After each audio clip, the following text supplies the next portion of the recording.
Tonight, the island's COVID-19 death toll surpassed 700 after recording 16 virus-related deaths yesterday, increasing fatalities to 713, with 233 new cases of the virus recorded. Staten reports declines in the services industries and employment. For the January 2021 labor force, there was an increase of 15.6% or 15,700 in the number of unemployed persons when compared to January 2020.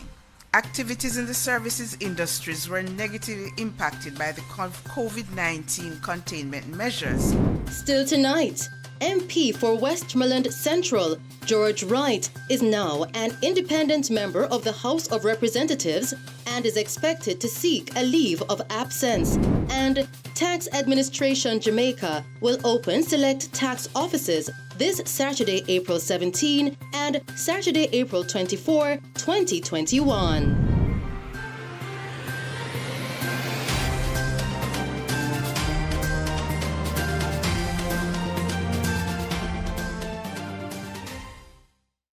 Good evening.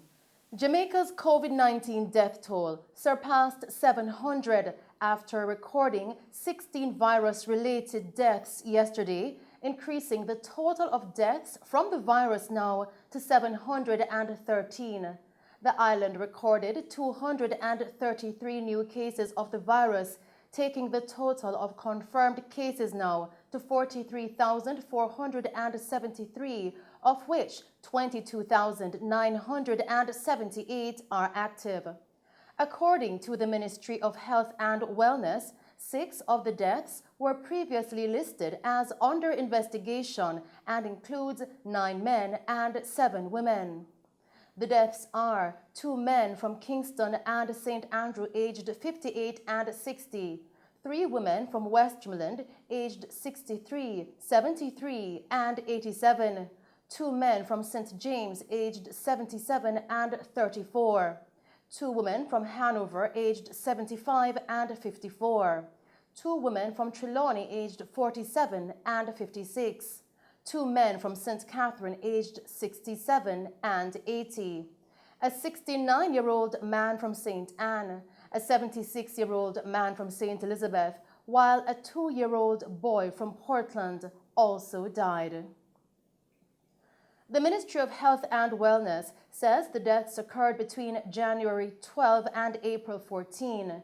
Meanwhile, of the 233 new cases, there were 134 females and 99 males, ranging in age from 3 months to 99 years. The cases were reported in St. Catherine with 75 cases. Kingston and St. Andrew recorded 59 cases. St. James, 18, St. Anne, 17 cases, St. Thomas recorded 13 cases, St. Mary, 11 cases, Portland recorded 9 cases, Manchester, 8 cases, Westmoreland and Clarendon recorded 7 cases each, while Trelawney recorded 6 cases and Hanover recorded 3. The island also recorded 103 recoveries, taking the total of recovered persons now to 19,472. Meanwhile, the Ministry of Labour and Social Security is advising employers that the COVID-19 vaccination remains a personal choice and depends upon the decision of the individual or employees. Now, this advisory comes following a report of a major advertising company issuing a memo to employees on Monday, stating that all members of staff must be vaccinated within the next 14 days. The ministry, in a release yesterday, said it has come to the attention of the Ministry of Labour and Social Security that workers are concerned about memos purportedly issued by employers mandating that they be vaccinated or they will be asked to resign. Now, while the Ministry of Health and Wellness is encouraging persons to be vaccinated against the COVID-19 virus, vaccination remains a personal choice. The Ministry of Labor and Social Security is therefore advising workers to refer to the Labor Division any action taken by an employer against them that may be deemed prejudicial to their reluctance to being vaccinated. The advertising company has since withdrawn its memo. Still making the news tonight, the Statistical Institute of Jamaica, Statin, is reporting declines in the services industries and employment. Director General of the Statistical Institute of Jamaica, Carol Coy, pointed out the primary contributors in the decline in the services industries.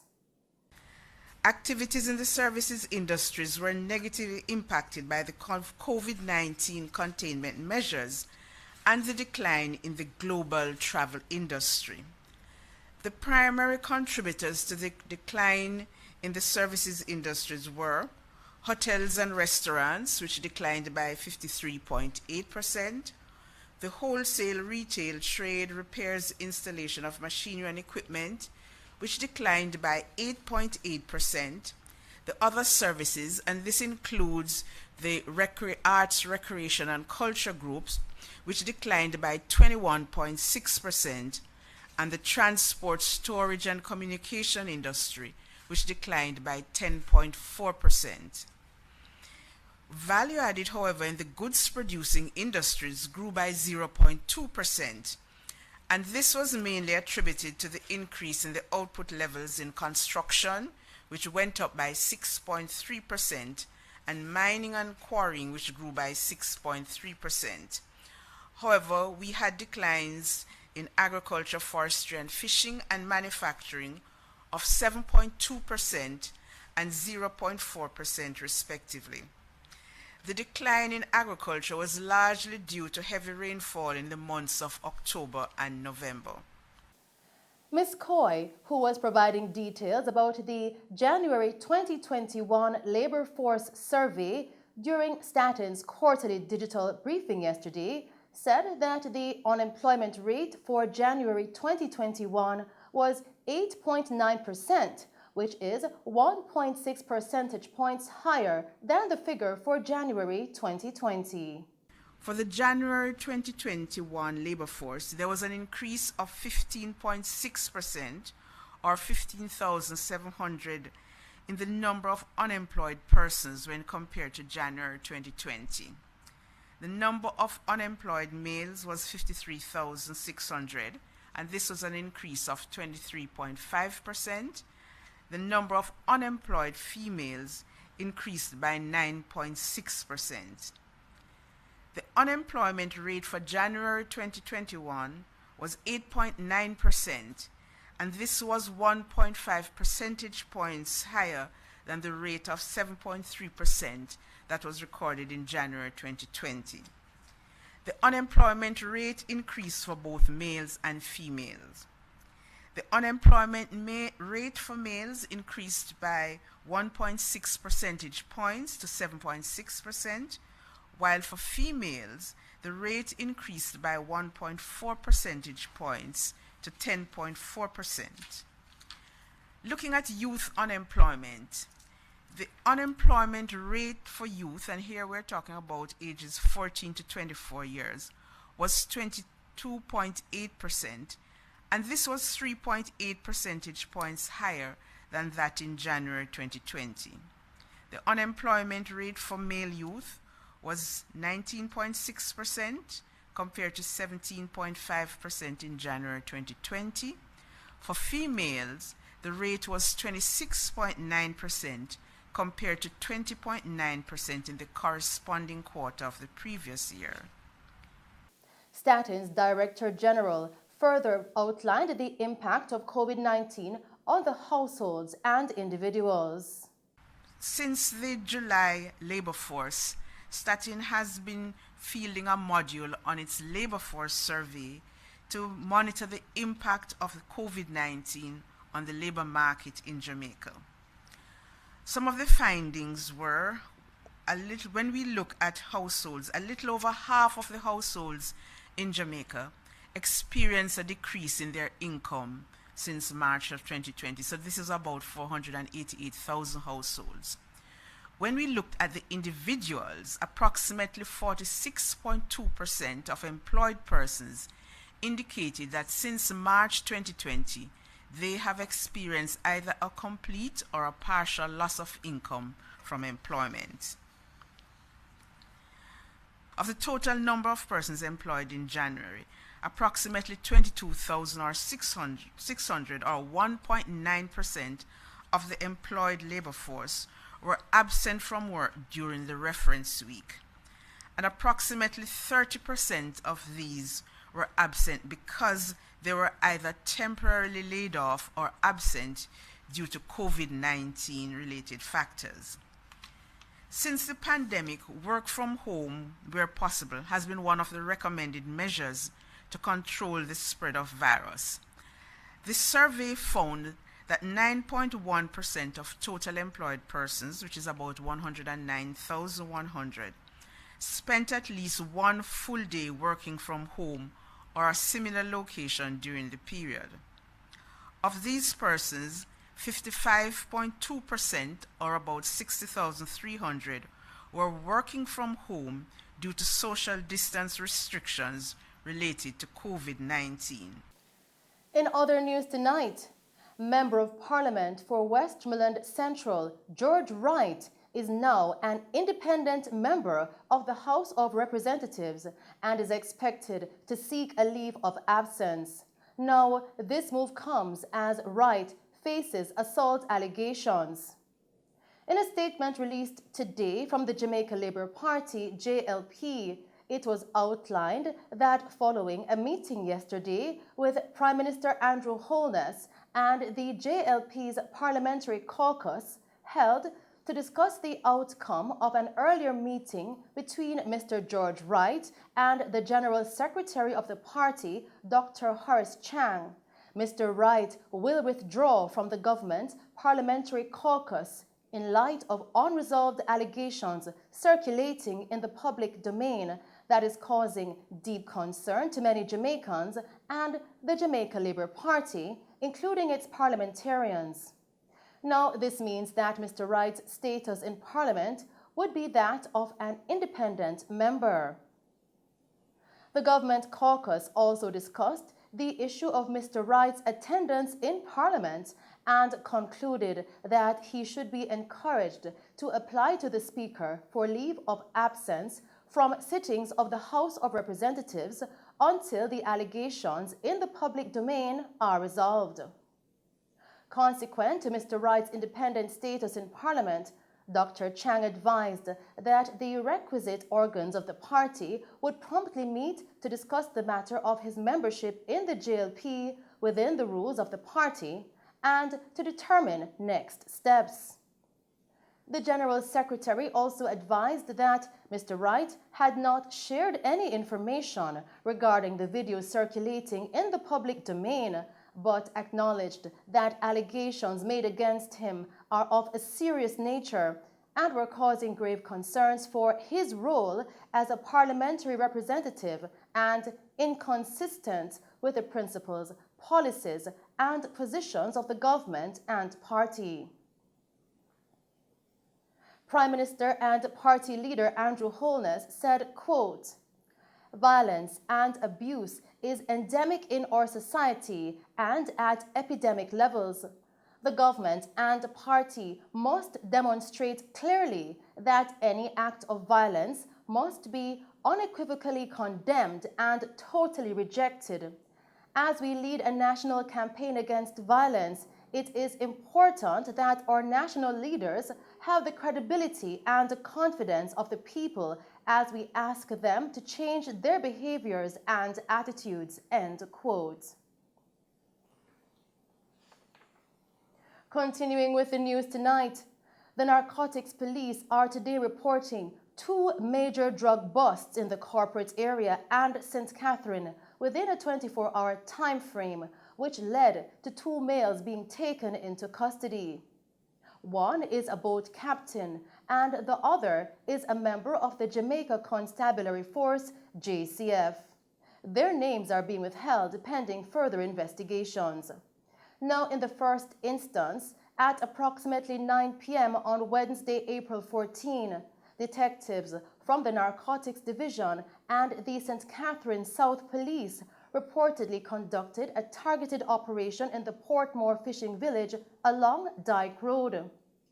The operation was aimed at targeting persons involved in the guns for drugs trade between Jamaica and Haiti.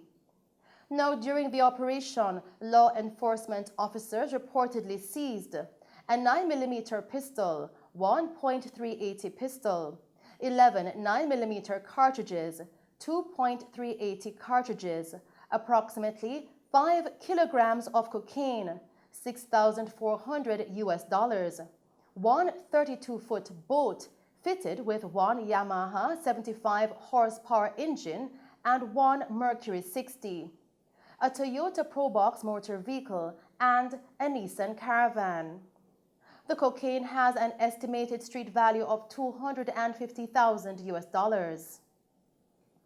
Now, in the second instance, narcotics detectives are currently investigating the circumstances surrounding the seizure of approximately 55 kilograms of cocaine at the west terminal of the Kingston Freeport Terminal yesterday, April 15, at approximately 9:45 a.m. Reports are that during a joint operation by the Narcotics Police and the Jamaica Customs Agency, one 40-foot container was searched and two duffel bags, each containing 25 parcels with cocaine weighing approximately 55 kilograms, were found. The drugs have an estimated street value of approximately $2 million. Still making Mello TV news tonight, the police are appealing to 32-year-old Shauna Gay Reid of Waterford, St. Catherine, to urgently make contact with them. Miss Reid was reported missing at the Waterford police station on Saturday, March 27. An investigation was immediately launched to ascertain her whereabouts. Contact was made with investigators at a station by a woman who gave her name as Shauna Gay Reid, who was published as a missing person on the JCF's social media platforms. She reportedly stated that she was not missing. Now, based on an interview over the phone, among other things, investigators were satisfied that it was indeed Shauna Gay Reid. She was then removed from the JCF's missing persons listing, and previously circulated images of her updated as returned. A subsequent missing persons report was made, and she was again listed as missing according to the JCF's missing person policy. She was contacted and agreed to attend the police station to prove that she was not missing or in any danger. However, she did not report to the police station. Meanwhile, the police are asking anyone knowing the whereabouts of Shauna Gay Reid to contact the Waterford police station at 876-988-1763, Police Emergency 119, or the nearest police station. Additionally, the police are reminding persons who are deemed missing and their relatives of their responsibility to report to the nearest police station if the individual has returned. And those are some of the stories making news. We will return with other stories as Tax Administration Jamaica, TAJ, will open select tax offices this Saturday, April 17 and Saturday, April 24, 2021. And the NWC is advising the public that it will continue its customer census mapping project in Westmoreland. But first, we'll take a break, and then it's over to Christopher Scott with the very latest in sports.